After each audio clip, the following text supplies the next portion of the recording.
आदाब। Prime debate के साथ मैं हूं अबू हुरैरा। हुजूमी तशद्दुद या मॉब लिंचिंग हिंदुस्तान का सबसे संगीन मसला बनता जा रहा है। गुज़िश्ता कुछ बरसों में हुजूमी तशद्दुद के मुतादिद वाक़यात पेश आए हैं। फैक्ट इंडिया रिपोर्ट के मुताबिक पिछले 5 बरसों में मॉब लिंचिंग और हुजूमी तशद्दुद के 291 वाक़यात पेश आए। 98 अफराद की मौत हुई और 700 से ज्यादा अफराद जख्मी हुए। ऐसे वाक़यात के मुतासरीन में 59% मुसलमान थे, बकिया दलित और दूसरे।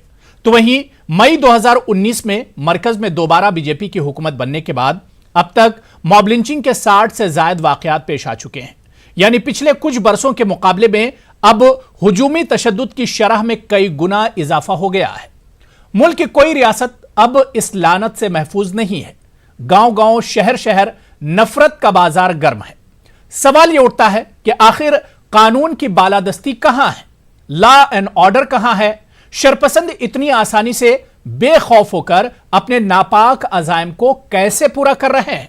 आखिर आज हमारा समाज जा किधर रहा है? आज इन्हीं तमाम सवालात पर हम प्राइम डिबेट में चर्चा करेंगे और मॉब लिंचिंग के इस संगीन मसले को तफसील से समझने की कोशिश करेंगे। लेकिन सबसे पहले यह रिपोर्ट देखिए।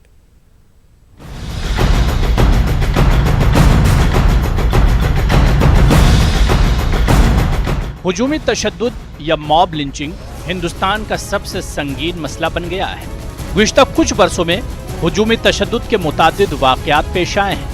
फैक्ट इंडिया की रिपोर्ट के मुताबिक 2014 से 2019 तक मॉब लिंचिंग और हुजूमी तशद्दुद के 291 वाक़यात पेश आए। 98 अफराद की मौत हुई और 722 अफराद जख्मी हुए। ऐसे वाक़यात के मुतासरीन में 59% मुसलमान थे, बकिया दलित और दूसरे।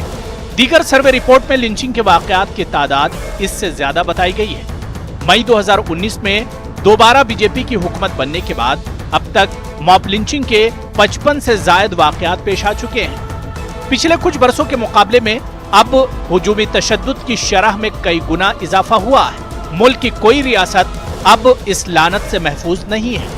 गांव गांव, शहर शहर नफरत का बाजार गर्म है। यूपी से लेकर राजस्थान, बिहार से लेकर झारखंड और मध्य प्रदेश तक, यानी पूरा मुल्क इस लानत की गिरफ्त में है। हालिया वाक़यात बिहार, दिल्ली, झारखंड और यूपी में पेश आए हैं। यहां भीड़ ने बेखौफ सरेआम लोगों को बेरहमी से पीटा। दिल्ली में तो शरपसंदों ने एक सिख को मुसलमान समझकर बेरहमी से मारा पीटा। तो झारखंड में बच्चा चोरी के इल्जाम में एक नौजवान की बुरी तरह से पिटाई की गई। उत्तर प्रदेश के मुरादाबाद में बच्चा चोरी के इल्जाम में लोगों ने 2 नौजवानों की जमकर पिटाई कर दी। वहीं बिहार में 2 रेलवे इंजीनियरों को हुजूमी तशद्दुद का शिकार बनाया गया। सवाल ये उठता है कि आखिर कानून की बालादस्ती कहां है? शरपसंद इतनी आसानी से बेखौफ होकर अपने नापाक अज़ाइम को पूरा कर रहे हैं। हमारा समाज आखिर किधर जा रहा है? आखिर इन वाक़यात की असल वजह क्या है? समाज में नफरत का जहर कौन घोल रहा है? कौन है वो अनासिर जो नहीं चाहते कि समाज का ताना बाना सही समत में न चले? आखिर इंसानियत के कातिलों को कानून का डर क्यों नहीं है? क्या यहाँ भी सियासी पहलू कारफरमा है या ये मुल्क के मौजूदा हालात की देन? सवाल सबसे अहम यह है कि नफरतों की ये लहर आखिर कैसे थमेगी? हमारा समाज आखिर बेदार कब होगा? Bureau report, news 18 Urdu.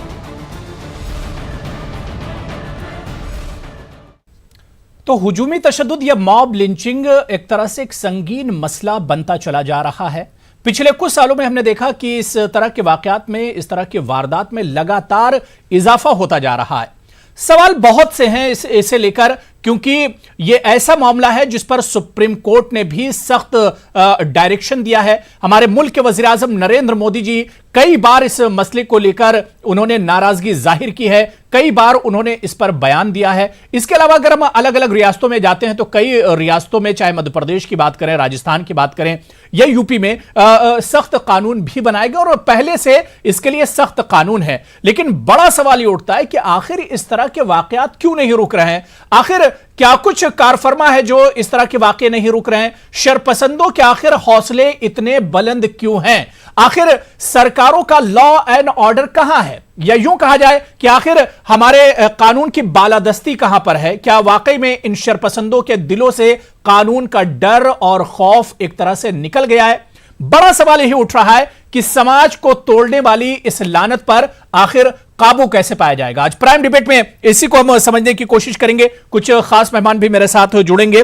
बहुत जल्दी अपने मेहमानों का आपसे तारुफ करा देता हूं। इस वक्त मेरे साथ तहसीन पूनावाला जी हैं, जो एक लंबी लड़ाई लड़ रहे हैं मॉब लिंचिंग को लेकर और इस लानत को लेकर। वो मेरे साथ जुड़े हुए हैं, पॉलिटिकल एनालिस्ट हैं तहसीन पूनावाला जी। आपका बहुत इस्तकबाल और वेलकम करते हैं। इसके अलावा एसआर दारापुरी साहब साबिक आईपीएस अफसर हैं, वो भी मेरे साथ जुड़े हुए हैं। दारापुरी साहब आपका भी बहुत इस्तकबाल, वेलकम। ताहिरा हसन साहब साहिबा हैं मेरे साथ, सोशल एक्टिविस्ट हैं, सामाजिक कारकुन हैं, वो भी मेरे साथ इस डिबेट में जुड़ी हुई। ताहिरा जी आपका भी बहुत इस्तकबाल करते हैं। और इसके अलावा मेरे साथ शिवम त्यागी जी बीजेपी के नौजवान लीडर हैं, युवा लीडर हैं, बेबाकी से अपनी बात रखते हैं, वो भी मेरे साथ जुड़े हुए हैं। शिवम आपका भी बहुत इस्तकबाल और वेलकम न्यूज़ 18 उर्दू में।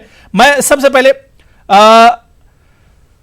तहसीन पूनावाला जी आपसे मैं शुरुआत करना चाहूंगा, क्योंकि आपने इस इशू को एक तो नेशनल लेवल तक आप इस इशू को लेकर गए, सुप्रीम कोर्ट का दरवाजा आपने इस इशू को लेकर खटखटाया, मुल्क की जो होम मिनिस्ट्री है वहां तक आप इस इशू को लेकर तहसीन पहुंचे। लेकिन हम देखते हैं कि ये इशू थम नहीं रहा है, बल्कि थमने के बजाय अगर हम देखें तो इसके रेट में और इसके परसेंटेज में एक तरह से बढ़ोतरी आती जा रही है। आए दिन इस तरह के वाकयात हो रहे हैं तहसीन।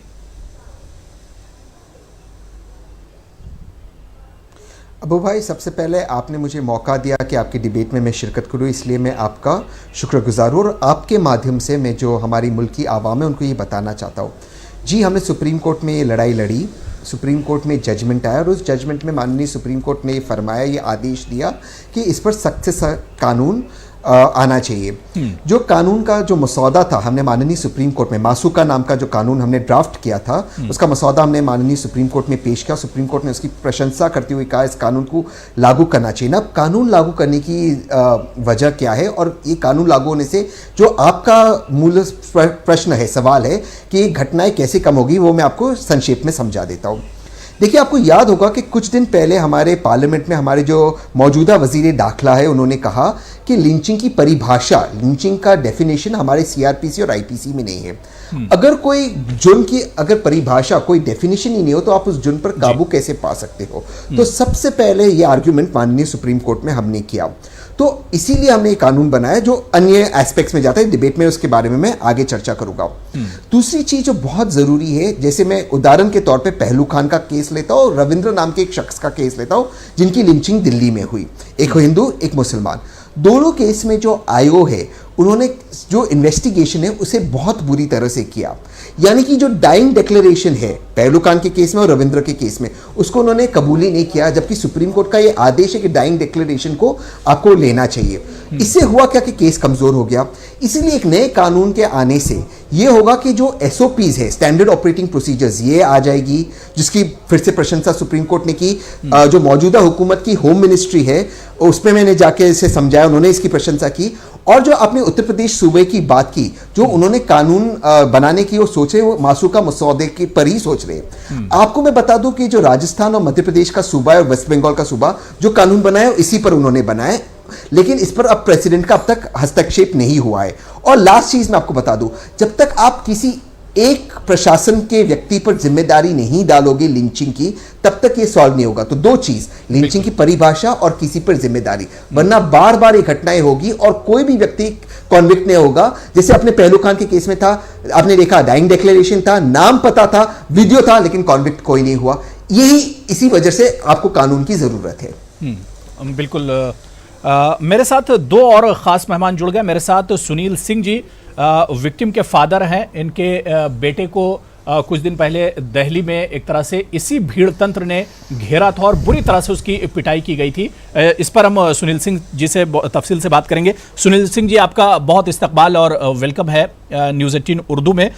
मैं सुनील सिंह जी आपके पास ही आना चाहूँगा। मैं समझना चाहूँगा क्या कुछ आपके बेटे के साथ हुआ था, क्योंकि अक्सर ये इल्जाम लगाया जाता है कि इस तरह के वाकयात अक्सर मुसलमानों के साथ होते हैं, लेकिन आपके बेटे के साथ आखिर क्या कुछ उस दिन घटना हुई थी, क्या कुछ वारदात हुई? सर, मेरे बेटे के साथ जो दुर्घटना हुई थी, वो मेरा बेटा अपने दोस्तों के साथ में अपने घर को वापसी आ रहा था। तो उसको एक चंद्रभान व्यक्ति है जो अपराधी व्यक्ति है, उसका बेटा है सुमान और विवेक थे।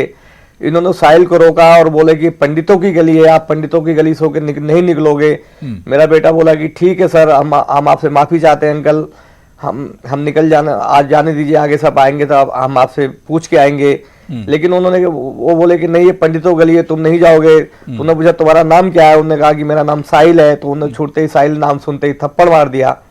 और थप्पड़ मारने के साथ ही मेरे बेटे से जब विवाद चालू हुआ तो उन्होंने दुनिया भर के अपने रिश्तेदार बुला लिए, जिसमें से और उसको बाद मेरे बेटे को उन्होंने बुरी तरह से पीटना चालू कर दिया। और तो मेरा बेटा को इतना मारा उन लोगों ने, लाठी डंडों से, घूसों से, जो 6 व्यक्ति है। बिल्कुल सुनील सिंह जी, क्या बेटे ने जब अपना नाम बताया तो जो लोग इस तरह की वारदात जो कर रहे थे, जो मारपीट कर रहे थे, जो गुंडागर्दी पर एक तरह से उतारू थे, क्या वाकई में वो कंफ्यूजन का शिकार हो गए कि साहिल तो मुसलमानों में भी नाम होता है?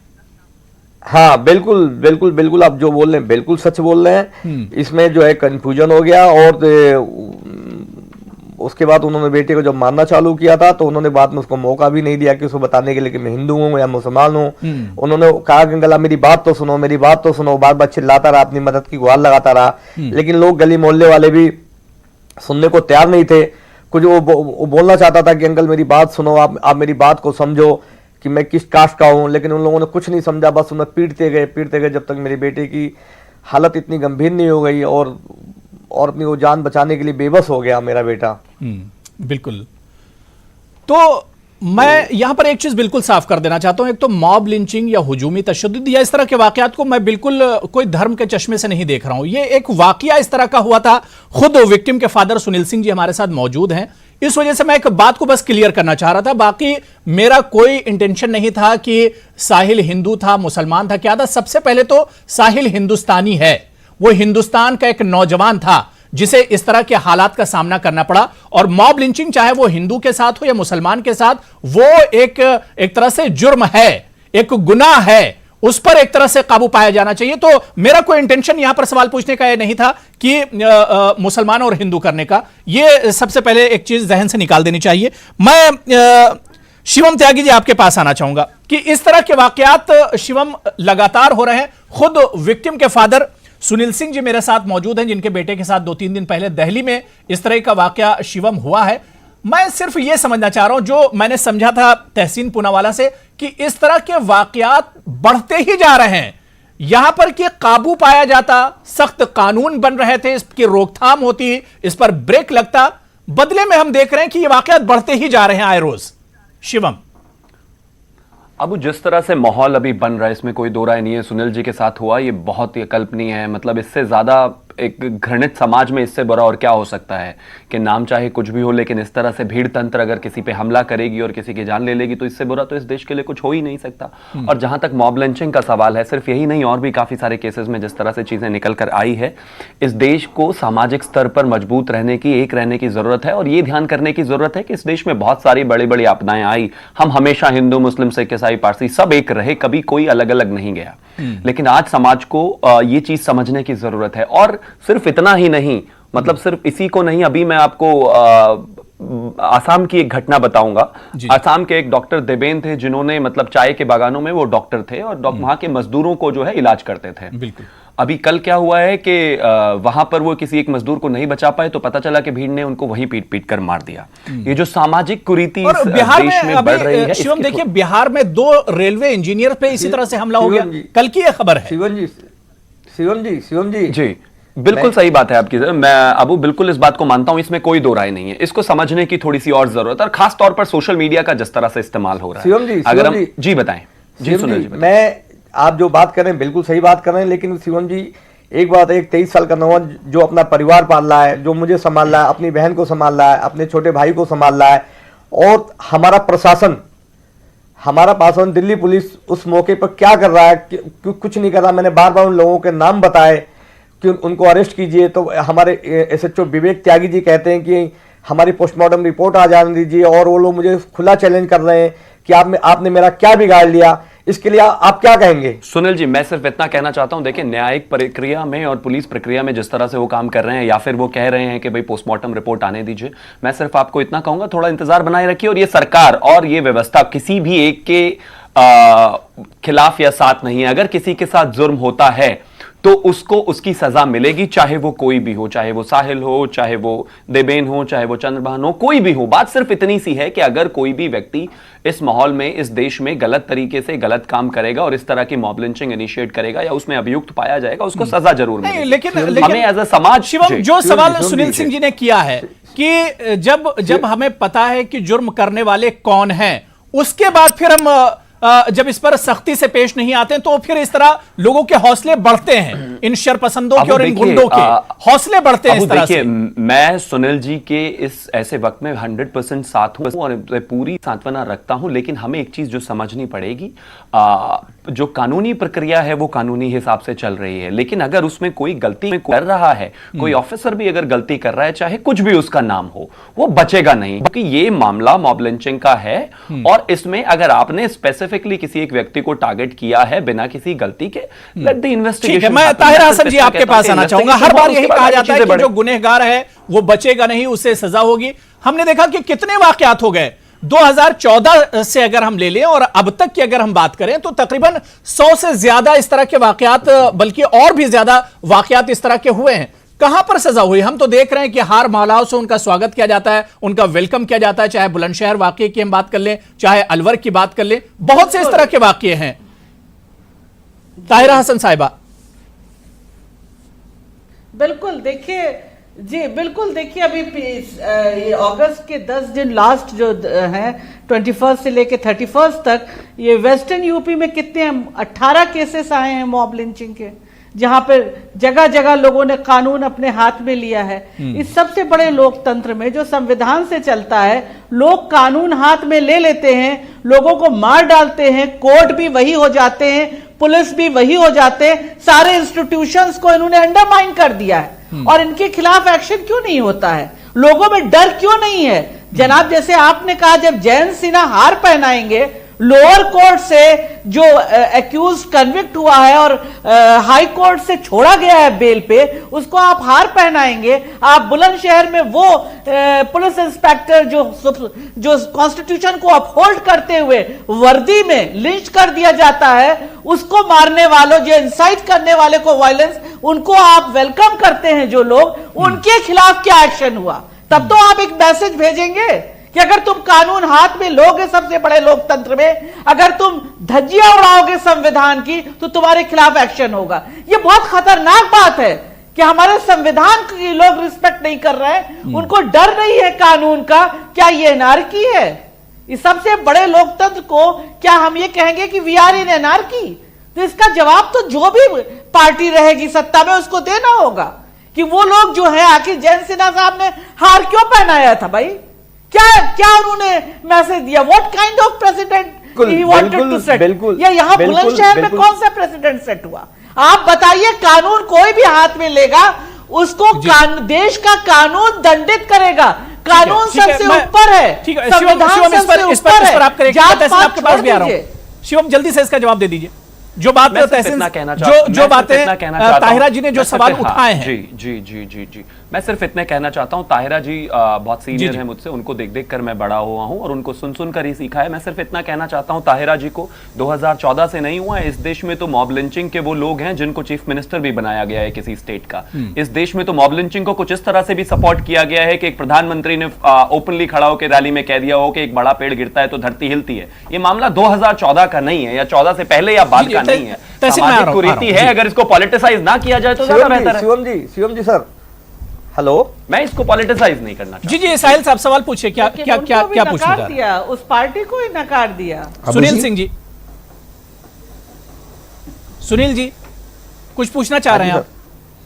हाँ जी, मैं ये पूछ लेता हूँ सर, एक बात बताइए, जिसके मेरे बेटे को पता है कि मेरे बेटे के कातिल कौन है, जो मेरे घर पे हजारों लोग मिलने आ रहे हैं, मेरे दिल को समझाने आ रहे हैं, सब कुछ करने आ रहे हैं, तो उनको मैं ये आपसे ये पूछना चाहता हूँ कि प्रशासन उनको गिरफ्तार क्यों नहीं कर रहा, क्यों उनको मेरे को दिल को बहलावे के झूठी दिलासा देना चाह रहा है, ऐसा क्यों नहीं, क्यों प्रशासन की पोस्टमार्टम रिपोर्ट आएगी? जाहिर सी बात है कि इतने बिल्कुल जाहिर सी बात है कि कार्रवाई आखिर जल्दी कार्रवाई क्यों नहीं हो रही, उसमें वक्त क्यों लग रहा है, उसे डिले क्यों किया जा रहा है, ये सवाल तो बनता है। मैं तहसीन पूनावाला, आपका रिएक्शन, मैं दारापुरी साहब उसके बाद आ रहा हूं, इस पर मैं आपसे बात करूंगा।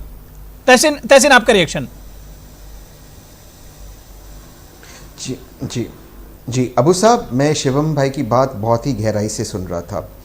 देखिए, अगर आपका आर्ग्यूमेंट, अगर आपका तर्क ये कि पहले कुछ गलत हुआ इसलिए आज गलत होना जस्टिफाइड है, तो फिर वजीर आजम क्यों बोलते कि मैं एक न्यू इंडिया बनाना चाहता हूँ, वो वही बोलते मैं वही पुराना इंडिया आपको देना चाहता हूँ। फिर देखते उनको 280 और 303 सीट मिलती या नहीं मिलती। उन्होंने तो हमें वादा किया था ना कि एक नया मुल्क देंगे, हमें एक न्यू इंडिया देंगे, तो हमने तो उनके वादे पर एतबार किया। दूसरी बात, ये मुल्क एक भीड़ तंत्र नहीं, एक लोकतंत्र है, एक जमहूरियत है। ऐसे मैंने नहीं कहा, ऐसे माननीय सुप्रीम कोर्ट ने कहा, आदेश दिया कि आप इसके बारे में कानून बनाए, तो फिर वजीर आजम क्यों नहीं बनाते? मैं शिवम भाई से सहमत हूँ कि पहले भीड़ हिंसा हो चुकी है। अगर पहले वो 80 के दशक में हो चुकी है, क्या इसका मतलब है 2019 में होना चाहिए? और अगर वहाँ तब कानून नहीं बना और अब सुप्रीम कोर्ट कह रहा है, तो अब क्यों नहीं बना रहे? और आखिरी बात, ये जो भीड़ हिंसा है ये हर सूबे में हो रही है। क्या आपने देखा है हाल में किसी भी वजीर आला ने, किसी भी मिनिस्टर ने कॉन्विक्टेड लोगों को हार पहनाया? किसी भी मिनिस्टर ने तिरंगा, जिस तिरंगा के लिए अबू भाई, आप, मैं, यहां पर सुनील साहब है, ताहिरा जी है या शिवम भाई, हम अपनी जान दे सकते, वो तिरंगा उन्होंने लपेटा, उसके ऊपर जो अपराधी था महेश शर्मा जी ने ये लपेटा। क्या ये न्यू इंडिया है? तो कहीं ना कहीं जब वजीर आजम कहते हैं सबका साथ सबका विश्वास, वो विश्वास बोलने से नहीं होगा, आपको दिखाना पड़ेगा। All words and no action makes Jack a dull boy. वजीर आजम को झूठा साबित करता है। हमारे वजीर आजम में झूठे नहीं, आप वॉक द टॉक कीजिए, आप कानून बनाइए। बिल्कुल शिवम, जो बात तहसीन कह रहे हैं, कहीं अनदेखी तो हो रही है इन तमाम वाकयात की, ये तो बिल्कुल एक तरह से सच्चाई है, जितनी तेजी से ये वाकयात, ये वारदातें बढ़ रही हैं। शिवम, मैं सिर्फ इतना कहना चाहूंगा तहसीन भाई से कि चलो एटलीस्ट अच्छा है कि उन्होंने एक बार इस बात को कहा कि हाँ 80 के दशक में जो चीजें हुई हैं वो अब कंटिन्यू ना हो, और अगर अभी भी कंटिन्यू हो रही हैं तो फिर ये न्यू इंडिया कैसे हुआ। मैं आपकी बात से बिल्कुल सहमत हूं। मैं सिर्फ यही पॉइंट रखने की कोशिश कर रहा था कि ये हालात 2014 से बाद की नहीं, पहले से चलती आई हैं, लेकिन इसको लेकर मैं ये बिल्कुल नहीं कहता हूं कि नहीं वैसा होना चाहिए, या जो 80s में हुआ वो 2019 में भी होना चाहिए, बिल्कुल नहीं होना चाहिए। और प्रशासनिक स्तर पर अगर कहीं परेशानी है तो उसका रेक्टिफिकेशन होना चाहिए, लेकिन अगर उसको पॉलिटिकली यूज किया जाए कि 2014 के बाद हो रहा है, बहुत ज्यादा हो रहा है, मैं सिर्फ इतना कहना चाहता हूं प्रशासनिक स्तर पर जो भी अधिकारी या कोई भी व्यक्ति इस पर काम करता है और इसमें कहीं ना कहीं अनदेखी करता है, या फिर कंप्लेन सही से लॉन्च नहीं होती, या मैं कहता हूं कानूनन तौर पर जो मदद मिलनी चाहिए परिवार को वो नहीं मिलती, उसके खिलाफ भी एक्शन होगा। और जहां तक बात प्रधानमंत्री और न्यू इंडिया की है, फ्लोर ऑफ द हाउस खड़े होकर प्रधानमंत्री ने कहा है कि कोई भी हो मॉब लिंचिंग, मतलब लेकिन उसका असर नहीं दिख रहा है। शिवम देखिए, उसका असर नहीं हो रहा है, बातें तो की जा रही है लेकिन उसका असर अभी तक नहीं हो रहा है, इस वजह से सवाल उठ रहा है। शिवम, उसका असर अभी तक नहीं दिखा। हमारे सुप्रीम कोर्ट ने कहा हम उसकी बहुत इज्जत करते हैं, वजीर आजम साहब ने कहा हम उनकी बातों की बहुत इज्जत करते हैं, लेकिन वजीर आजम जी की बातों का असर नहीं हुआ। शिवम देखिए, मुझे लगता है ब्यूरोक्रेसी को जिस तरह से हमारा जीरो टॉलरेंस पॉलिसी रहा है करीब करीब सभी चीजों को लेकर, चाहे वो भ्रष्टाचार हो, चाहे वो मॉब लिंचिंग में हो, जिस तरह से हमने तमाम अधिकारियों को भ्रष्टाचार में भी बाहर का रास्ता दिखाया है, इस पर भी सरकार बिल्कुल कठोर है। और आने वाले समय में इस बात पर भी संज्ञान लिया जाएगा कि लोग जिस तरह से ठीक है। मैं सुनील साहब मैं आपके पास आऊंगा। दारापुरी साहब बहुत देर से वेट कर रहे हैं, मैं चाह रहा था कि आप लोग गुफ्तगू कर लें, उसके बाद मैं दारापुरी साहब के पास जाऊंगा। बहुत सीनियर ऑफिसर रहे और बहुत तजुर्बा एडमिनिस्ट्रेशन का आपको रहा है, इंतजामिया का। एसआर दारापुरी साहब, जो सवाल बार बार यहां पर जो मुतासरा के फादर बैठे हुए, उनकी फूफी बैठी हुई हैं, रिश्तेदार हैं, सवाल बार बार यही कर रहे हैं कि इस तरह के वाकये हो गए, ये बिल्कुल उनके बेटे को पता है, उन्हें पता है कि इसमें मुजरिम कौन है, कसूरवार कौन है, उसके बाद भी सजाएं नहीं दी जाती हैं। आखिर ऐसा क्यों होता है दारापुरी साहब?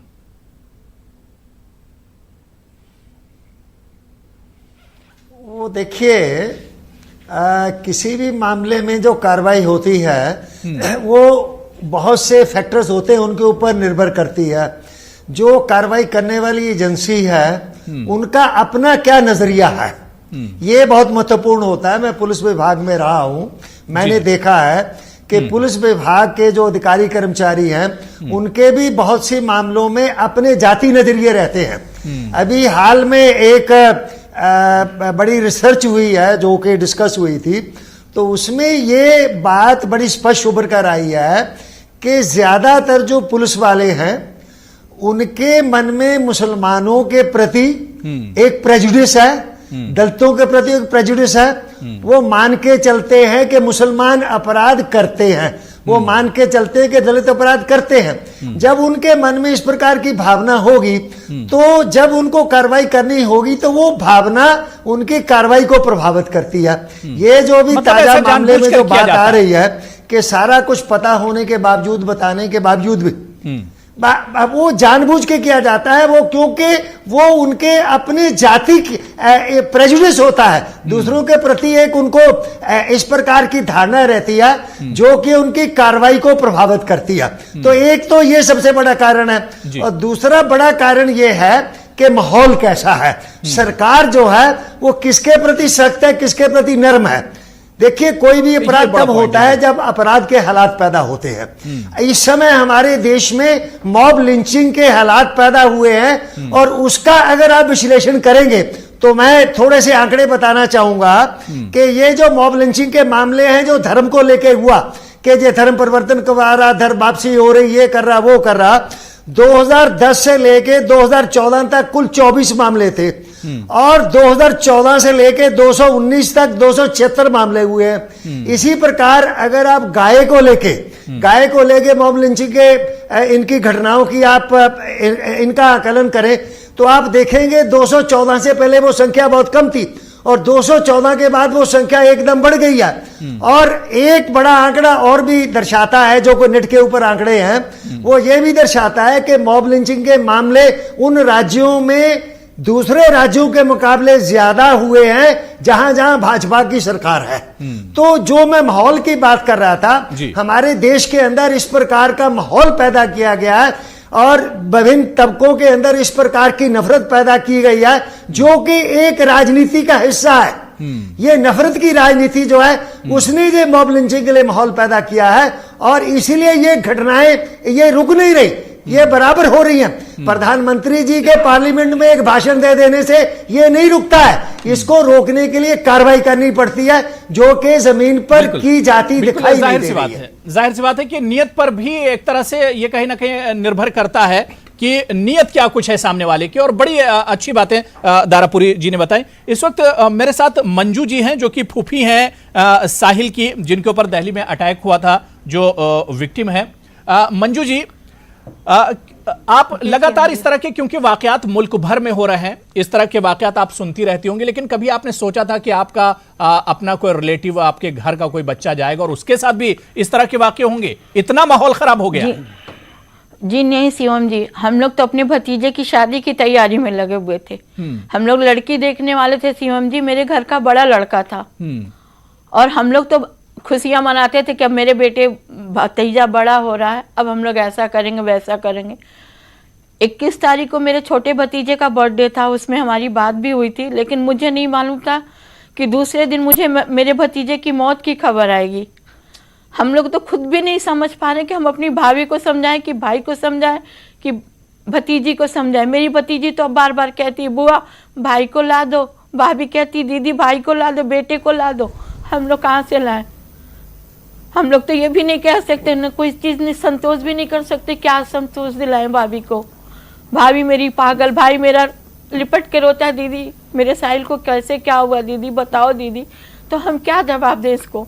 हम लोग तो बस एक धैर्य और हिम्मत ही देते हैं, और बाकी हम लोग कुछ कहने की स्थिति में नहीं है। बस हम यही चाहते हैं कि मेरे भाई को न्याय मिले मेरी भतीजे के लिए, और बाकी हम कुछ भी नहीं कहने की स्थिति में। बिल्कुल जाहिर सी बात है कि गमों का एक पहाड़ टूटा, और जिस घर का एक नौजवान अगर खत्म हो जाए और एक नौजवान चिराग अगर बुझ जाए तो उस घर का दर्द क्या कुछ होता है वो मंजू जी से हम समझ सकते हैं, और सुनील सिंह जी मेरे साथ बैठे हुए हम बिल्कुल समझ सकते हैं। शिवम, शायद ये आवाज सरकार तक जाएगी, एडमिनिस्ट्रेशन तक जाएगी, और जो आप कह रहे थे कि एक प्रोसेस होता है, इन आंसुओं को आप देखिए, मंजू जी की आंखों में जो आंसू हैं, जो दर्द है, कब तक ये प्रोसेस चलेगा इस तरह का? शिवम सर, मैं शिवम जी से एक बात पूछना चाहूंगा, आपकी बात काट रहा था मैं। जी जी शिवम जी से एक बात पूछना चाहूंगा। बिल्कुल बिल्कुल। शिवम जी बीजेपी के बहुत बड़े प्रवक्ता हैं, लीडर हैं, और मैं भी शायद बीजेपी से जुड़ा हूं। मेरे फादर भी प्रतापगढ़ से जिला परिषद अध्यक्ष रहे, और 1980 की पार्टी में बीजेपी जब बनी थी तो उसमें बहुत बड़े लीडर थे यूपी के, उनका नाम रमाशंकर सिंह नाम था।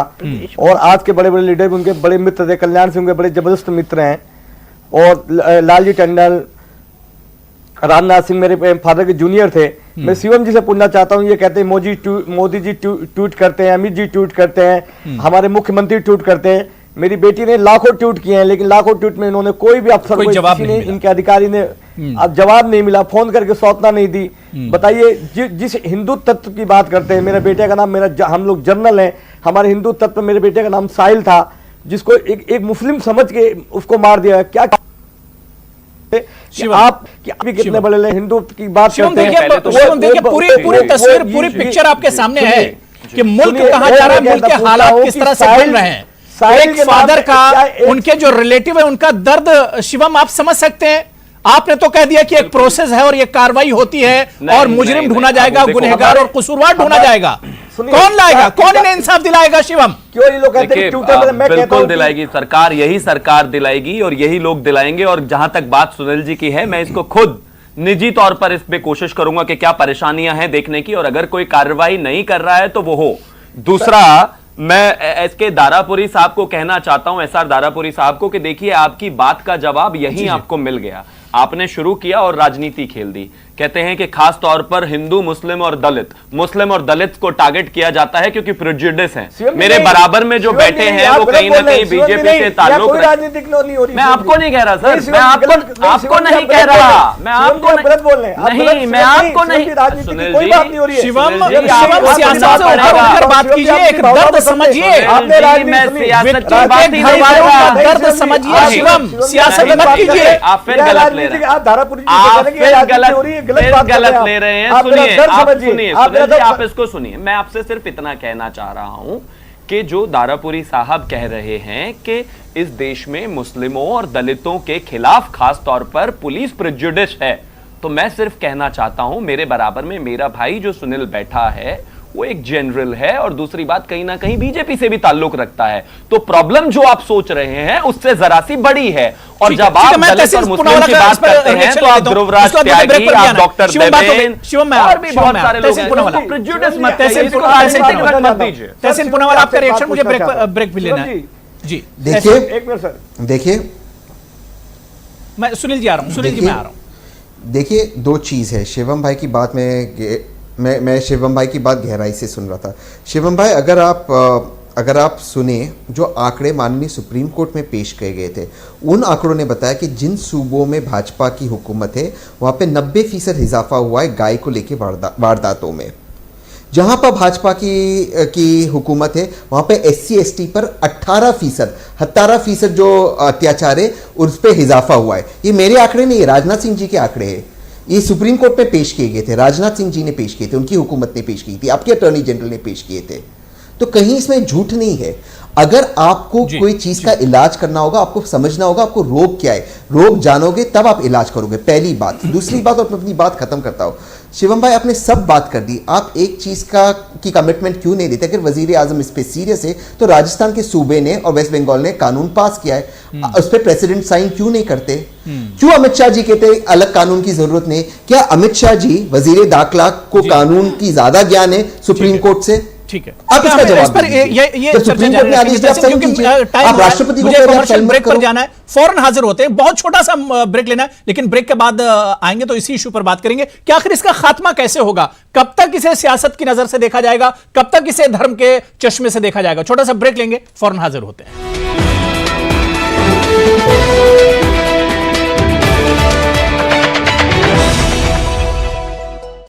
तो प्राइम डिबेट में आज हम बात कर रहे हैं हुजूमी तशद्दुद यानी मॉब लिंचिंग की। आखिर आज हमारा समाज किधर जा रहा है, हम आखिर बेदार कब होंगे? ये कौन लोग हैं जो मुल्क में एक तरह से समाज को तोड़ना चाह रहे हैं? आखिर हमारे कानून की बालादस्ती कहां है, या इस तरह के वाकयात आए रोज हो रहे हैं और इस तरह के बल्कि वाकयात बढ़ते जा रहे हैं, इन वाकयात पर ब्रेक क्यों नहीं लग रहा है? हमारी सरकारें क्या करें? हमारा लॉ एंड ऑर्डर कहां है? इसी पर हम बात कर रहे हैं और इसे समझने की कोशिश कर रहे हैं। मैं ताहिरा हसन साहिबा आपके पास आना चाहूंगा। आपने मंजू जी के आंसू देखे होंगे, उनका दर्द आपने महसूस किया होगा। बहुत से वाकयात हुए, जिस तरह से दारापुरी जी इसके बारे में बता रहे थे, उन्होंने कहा कि 200 से ज्यादा, तकरीबन 300 वाकयात पिछले कुछ वर्षों में हो चुके हैं। लेकिन ताहिरा जी, बड़े बड़े दावे सरकार और एडमिनिस्ट्रेशन की तरफ से किए जाते हैं, इंसाफ लेकिन अभी तक नहीं मिला। किसी भी वाकये में इंसाफ अभी तक नहीं मिला है।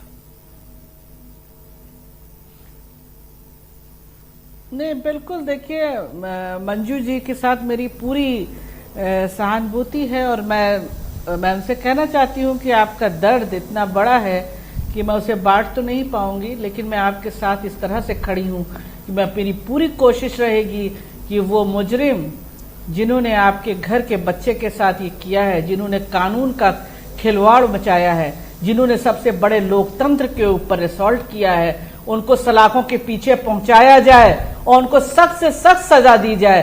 मैं मंजू जी इसमें आपके साथ खड़ी रहूंगी और आपके सुनील जी के साथ भी। मैं उनके दर्द को भी महसूस कर सकती हूँ। एक माँ होने के नाते मैं आप दोनों के, आपके पूरे परिवार के दर्द को समझ रही हूँ।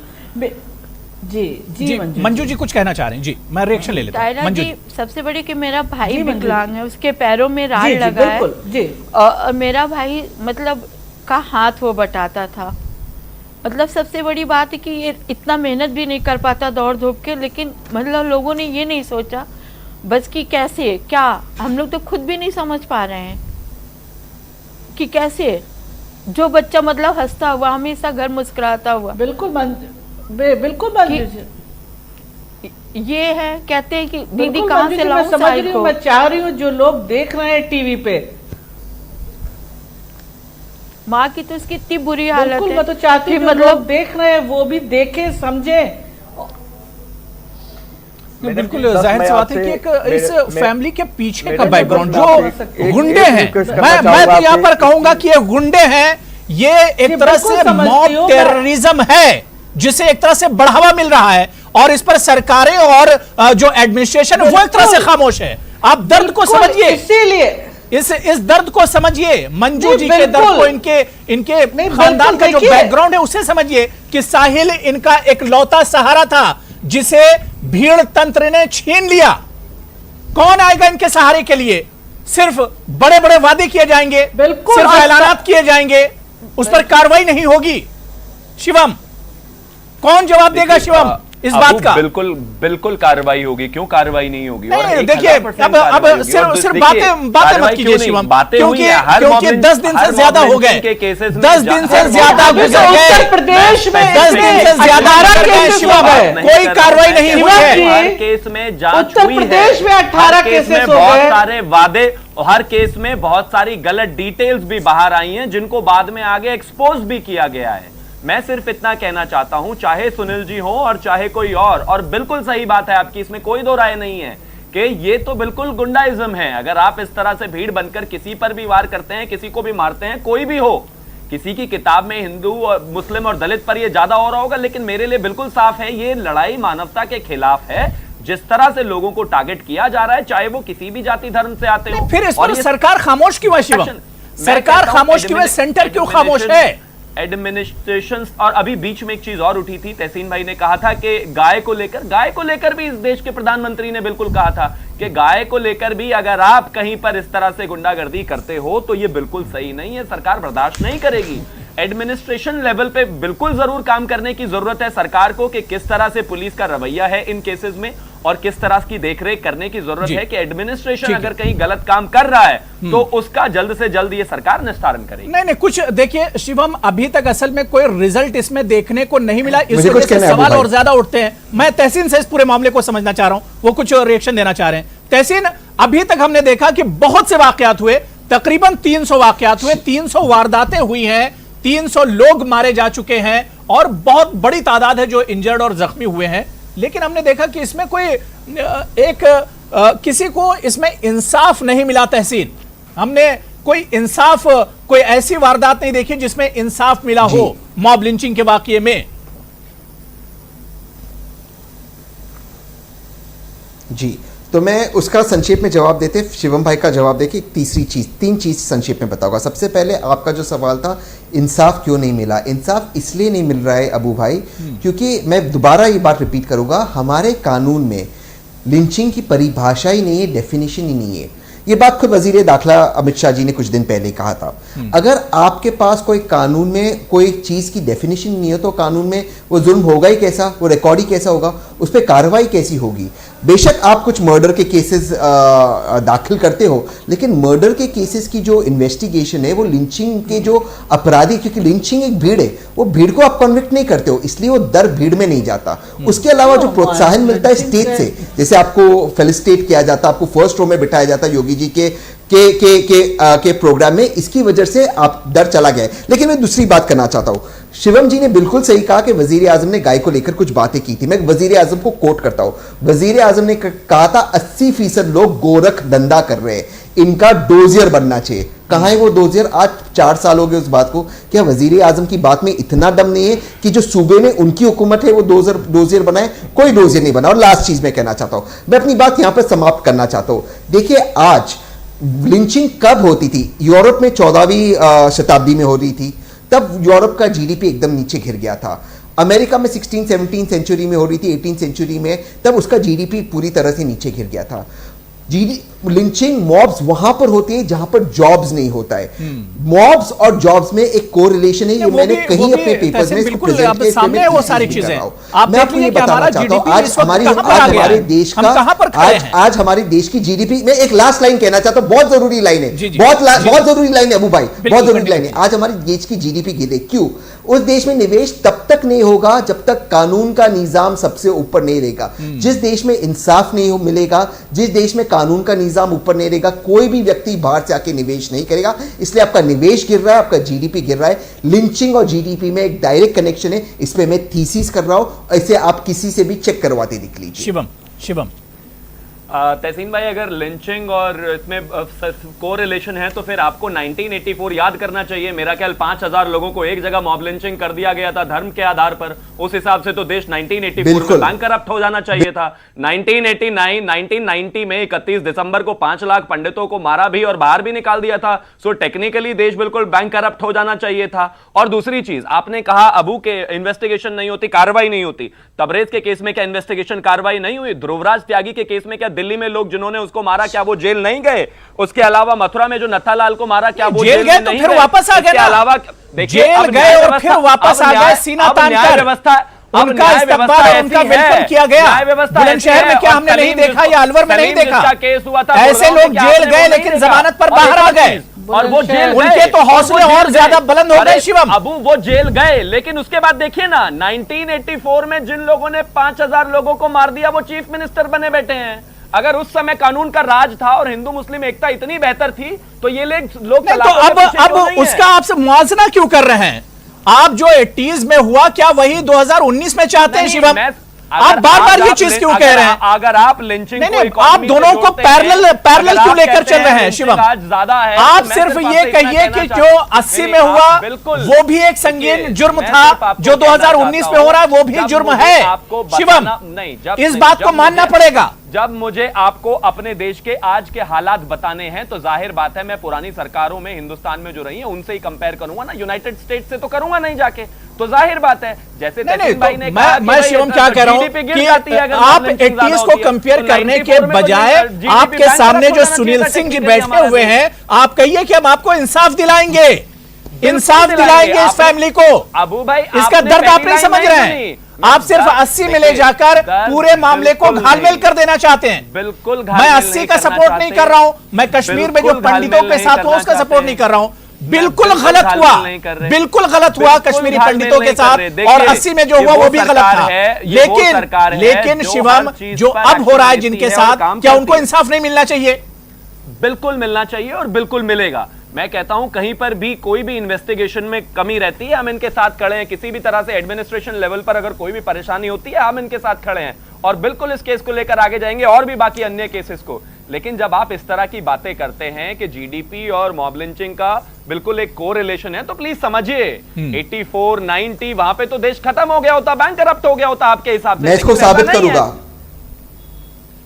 मैं साबित करूंगा इसे, एक लाइन चाहिए मुझे, एक लाइन, एक लाइन।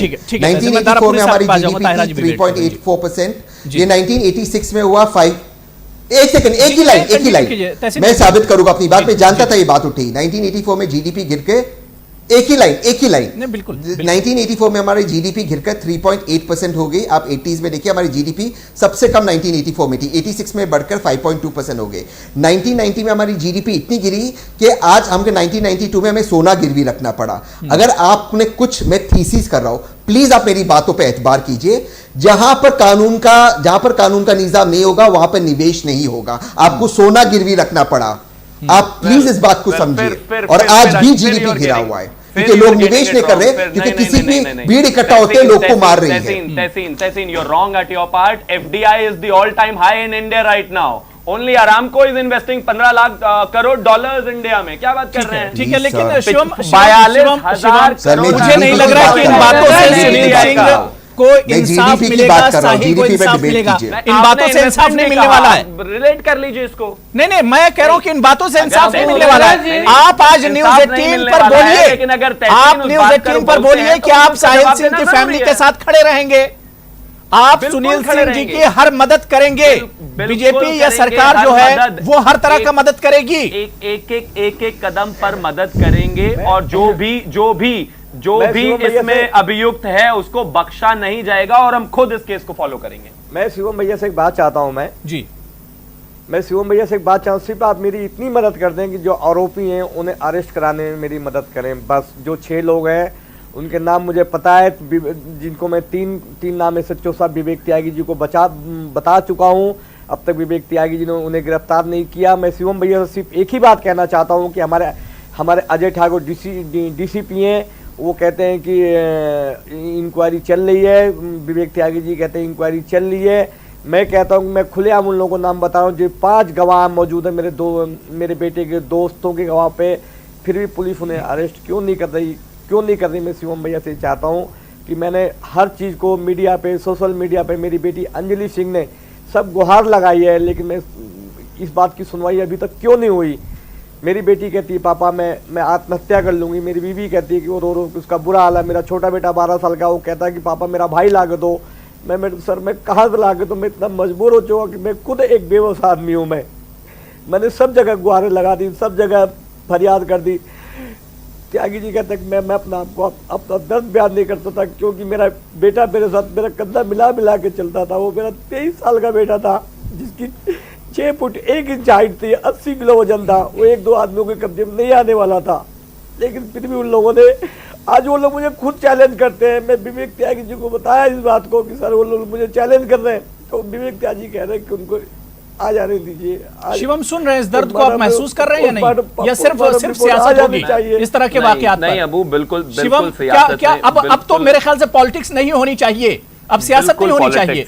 मैं जब से यहाँ पर बैठा हूँ मैं सिर्फ यही कह रहा हूँ कि इस पर बिल्कुल पॉलिटिक्स नहीं होनी चाहिए और होगी भी नहीं। भैया से एक बात करना चाहता हूँ। जी। मेरे फादर बीजेपी के बहुत बड़े लीडर थे जिनका नाम रमाशंकर सिंह था, प्रतापगढ़ से वो जिला परिषद अध्यक्ष रहे। 3 दिन की कल्याण सरकार में स्वास्थ्य मंत्री रहे और एमपी के चुनाव लड़ा उन्होंने प्रतापगढ़ क्षेत्र से गोपाल सिंह के खिलाफ, जिनकी 6000 वोटों से हार जीत हुई थी। और मैं शिवम भैया को अपने बिल्कुल शिवम, देखिए बीजेपी से भी करीबी रिश्ता रहा है, हालांकि और इसके अलावा एक इंसानियत के नाते होना चाहिए। इंसानियत के नाते यहाँ पर इंसाफ मिलना चाहिए। शिवम बिल्कुल, मैं आज न्यूज़ 18 उर्दू पर मैं आपकी जबान से सुनना चाह रहा हूं कि हर तरह की मदद आप करेंगे, बल्कि क्योंकि सेंटर में आपकी सरकार है, दिल्ली में एडमिनिस्ट्रेशन पूरा सेंट्रल गवर्नमेंट के अंडर आता है।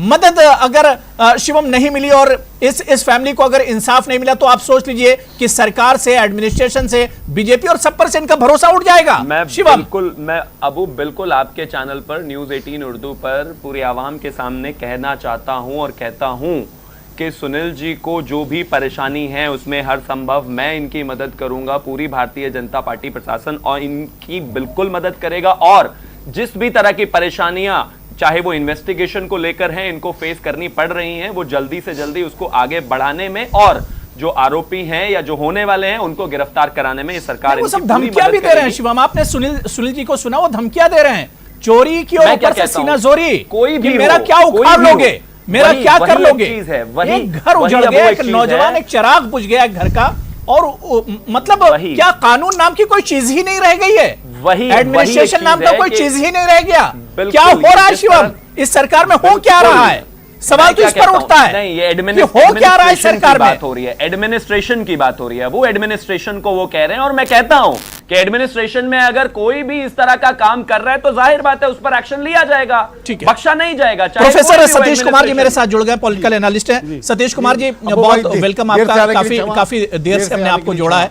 सतीश कुमार जी, जो इस तरह के वाकयात पेश आ रहे हैं, क्या आपको नहीं लगता है कि समाज टूट रहा है, मुल्क टूट रहा है? अगर इस तरह से हम टूटते रहे तो आज जीडीपी जो हमारा 5 है, हम मतलब बहुत देर हो जाएगी, हम बहुत पीछे छूट जाएंगे डेवलपमेंट के मामले में, हर तरह के मामले में समाज अबू टूट भाई, रहा है आज इस तरह के वाकयात से।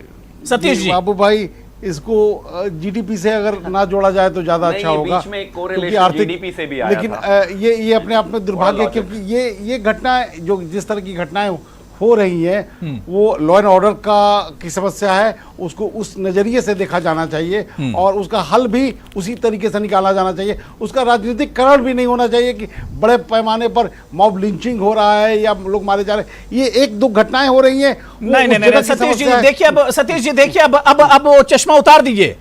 सतीश जी, मैं कह रहा हूं चश्मा उतार के बात कीजिए।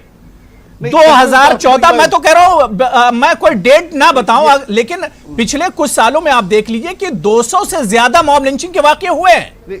अब अगर आप इसे एक दो वाकया करें, और मेरा सवाल इस पर भी है सतीश कुमार जी कि आखिर ये एक दो वाकये क्यों हो रहे हैं? क्या आपने साहिल के फादर का दर्द महसूस नहीं किया? उनके रिलेटिव अभी उनकी आंटी बैठी हुई थी, उनका दर्द महसूस नहीं किया? ये नहीं, अब ये कहना कि जब से ये सरकार आई है या केंद्र नहीं में नहीं, ऐसी मैं सरकार सरकार आई को है, जिम्मेदार नहीं मौके- ठहराता हूं, लेकिन सरकार जिम्मेदार इस वजह से होगी जब इस पर काबू नहीं पाया जाएगा। मोदी जी ने देखिए, वाकई में मीडिया में वो सामने आया, उन्होंने कहा, इसकी लॉ उन्होंने एंड ऑर्डर का तनकीद प्रॉब्लम बाबू भाई की, सख्त पहले भी था, नाराजगी घटनाएं जाहिर पहले भी की, होती लेकिन थी, फिर भी killings कोई पहले भी नतीजा होते सामने थे। नहीं है। तो ये थियोरिटिकली इसको ये मैं तहसीन में आ रहा हूं। आप फोन कर मॉब लिंचिंग है, ये थोड़ा दुखद है, इसको इस रूप में ना देखा जाए। ये लॉ एंड ऑर्डर का प्रॉब्लम है, निश्चित रूप से कड़ी कार्रवाई होनी चाहिए, और जो भी दोषी है चाहे कितना भी पावरफुल हो, लॉ एंड वो सत्ता ऑर्डर पक्ष का किसके अंडर में होता है भाई? नहीं, लॉ एंड ऑर्डर ठीक है मैम, तो मैं वही कहना चाहूँ, जो भी दोषी व्यक्ति है उसको पकड़ा जाना चाहिए और कड़ी से कड़ी सजा होनी चाहिए। उसको थ्योराइज करना कि ये मॉब लिंचिंग और इस रिजीम में हो रहा है, तो ये थोड़ा दुखद है, क्योंकि प्राइम मिनिस्टर ने बहुत पहले ही दारापुरी साहब, मैं तो देखता हूं कि इंसाफ Law और and किसी order, तरह के law and वाकयात में order तो का प्रोसेस है। चलता रहता है, जीरो प्रोसेस टॉलरेंस 2-2, 3-3 साल से प्रोसेस चल रहे हैं, चाहे पहलूखान का मामला हो, चाहे दूसरे मामले, प्रोसेस चलता रहता है और कोई नतीजे पर हम नहीं पहुंचते हैं, कोई एंड पॉइंट इसका नहीं होता है। दारापुरी साहब, कैटेगराइजेशन किस बात का? मैं शिवम आ रहा हूं, दारापुरी साहब से मेरा सवाल है। दारापुरी साहब, किसी नतीजे पर हम नहीं पहुंचते इस तरह के मामले में? वो देखिए, ऐसा है, किसी भी बीमारी को ठीक करने के लिए उसके कारणों को देखना पड़ता है कि किन कारणों से ये बीमारी हो रही है। ये मॉब लिंचिंग वाली जो बीमारी है, ये जो नफरत की राजनीति है, सबसे बड़ी जिम्मेदारी तो उस बात की है। उसके बाद जो सरकारें हैं उनका ऐसे मामलों में नजरिया क्या है, क्योंकि जो पुलिस चलती है, जो प्रशासन चलता है, वो सरकार के नजरिए को देख के चलता है कि आपको ऐसा करने वालों के साथ नरमी दिखानी है या सख्ती दिखानी है। अगर सरकार ऐसा भेदभाव करेगी, जैसा कि मॉब लिंचिंग के मामलों में देखा गया कि शहीद का दर्जा दिया जा रहा है, उनको फूलमाला पहनाई जा रही है, उनके लिए नारे लगाए जा रहे हैं, अगर आप उनका गुणगान करेंगे तो इससे दूसरे लोगों का भी हौसला बढ़ता है। तो इसीलिए अगर ये भाजपा सरकार ईमानदारी से रोकना चाहती है तो नफरत की राजनीति बंद करे, कानून का राज होना चाहिए। हमारे यहाँ कानून की कमी नहीं है, कोई नए कानून की मेरे विचार में कोई जरूरत नहीं है। हमारे यहाँ पहले से कानून देना सख्त है, परंतु वो लागू नहीं किया जाता। जब आप कानून लागू नहीं करेंगे तो जो बीमारी है, जो ये घटनाएं हो रही है, वो नहीं बिल्कुल रुकेंगी। इस तरह की घटनाएं नहीं रुकेंगी। मैं तहसीन आपके पास आना चाहूंगा। तहसीन, इस तरह का अब जो मसला है, इस तरह की वारदात हो रही है, अब हल क्या, इसका किस तरह से निकाला जाएगा? इस पर ब्रेक कैसे लगेगा? कैसे इस बुराई को हम समाज से खत्म करेंगे? संक्षेप में आपको कानून लाना होगा, क्योंकि कानून का निजाम सबसे ऊपर होगा। कानून तो पहले से बहुत सख्त है इस पर तहसीन जी, वजीर दाखिला तहसीन जी, इस पर कानून तो पहले से भी बहुत सख्त कानून है। इस पे कोई कानून नहीं है, क्योंकि मैं दोबारा कह रहा हूँ, नहीं, अगर कानून जी अगर कानून होता तो पहलू खान के जो कातिल है जो कैमरा पे पकड़े गए वो क्यों गिरफ्तार नहीं होते? रविंद्र के जो कातिल है जो एक मिनट, जो रविंद्र के कातिल है जो कैमरा पे पकड़े गए वो आज तक गिरफ्तार क्यों नहीं हुए? जो अभी हमारे साहिल के साथ ये घटना हुई, उनके पिताजी जानते हैं कि कौन थे वो कातिल, वो अब तक पकड़े क्यों नहीं गए? वो क्या कॉन्विक्ट हो गए? देखिए, एक चीज है, कानून सिर्फ कानून नहीं होता, कानून में एसओपीज होती, टाइम बाउंड इन्वेस्टिगेशन होता है, प्रॉपर मैजिस्ट्रेट के पास जाना चाहिए जिसके पास 7 साल का तजुर्बा हो, एक आईजी लेवल का ऑफिसर इसे इन्वेस्टिगेट करे और अंत में रिहैबिलिटेशन की एक फैसिलिटी हो, क्योंकि सिर्फ पैसे से रिहैबिलिटेशन नहीं। अब आप देख रहे थे यहाँ साहिल के पिताजी रो रहे थे, एक मेंटल रिहैबिलिटेशन भी चाहिए, काउंसलिंग चाहिए। लिंचिंग एक व्यक्ति की नहीं होती, पूरे परिवार की होती, पूरा परिवार खत्म हो जाता है लिंचिंग में। आपको जब तक इसमें एम्पैथी सुनील सिंह जी, थोड़ा सा आप लोगों का दर्द नहीं समझोगे, तब तक इसमें कोई सोल्यूशन नहीं जानना चाहूंगा कि क्या कुछ आप चाहते हैं? जाहिर सी बात है कि एक कीमती जान का तो बदला नहीं हो सकता है। आपका बेटा जो आपका एक तरह से घर रोशन था, वो चिराग एक तरह से बुझ गया, लेकिन अब क्या चाहते हैं? समाज को कैसे बदला जाए? ये बदलाव कैसे आएगा? सर, तो मैं ये चाहता हूँ कि किसी का नाम साहिल हो, किसी का नाम हेमंत हो, किसी का नाम सुमंत हो, किसी का नाम आयुब हो, किसी का भी बच्चा हो, अपराधियों के साथ कोई सख्त कार्रवाई होनी चाहिए। क्योंकि हमारा हम मुस्लिम, मैं सोचता हूँ कि अगर मान लिया मेरा बेटा क्या मुसलमान होता तो क्या हिंदुस्तान का नागरिक नहीं होता? बिल्कुल। क्या वो किसी माँ का बेटा नहीं होता? क्या किसी वो बाप का बच्चा नहीं होता? ऐसा नहीं होना चाहिए। मेरे बेटे का सिर्फ यही गुनाह है कि उसका नाम साहिल था, और सबसे बड़ी गलती होगी साहिल ने अपना पूरा नाम साहिल सिंह नहीं बताया। ये सबसे बड़ा मेरे बेटे से इसकी सबसे बड़ा गुनाह हो गया। उसने कहा कि उन्होंने पूछा कि ये पंडितों की गली, आप पंडितों की गली से नहीं होके गुजरोगे। मेरे बेटे ने कहा कि शिवम, मैं एक बार और चाहता हूं कि आप किस तरह से भरोसा दिलाएंगे सुनील सिंह जी को कि उनके बेटे को इंसाफ मिलेगा, उनकी फैमिली को इंसाफ मिलेगा? अबू भाई, मैं सिर्फ चाहता हूँ, शिवम भाई से कुछ नहीं चाहता। अबू भाई, मैं सबसे पहले कहना चाहता हूँ कि हाँ, इनको इंसाफ मिलेगा, और मैं आपके सामने आपके चैनल पर कह के जा रहा हूँ। और इंसाफ में देरी हो रही है शिवम, इस बात का भी ख्याल रखिए। इंसाफ मिलने में देरी हो रही है। मैं कहता हूं जिस तरह से नाम बता रहे हैं सुनील जी हमारे बारे में, हमारे साथ में बैठकर उन पर प्रॉपर इन्वेस्टिगेशन हो, और वो इन्वेस्टिगेशन फास्ट हो, उसमें इतना डिले ना हो कि बहुत ज्यादा देर हो जाए। Justice is denied, justice is delayed, justice is denied basically. बिल्कुल जाहिर सी बात है कि इंसाफ की बात होनी चाहिए, और कोशिश रहेगी।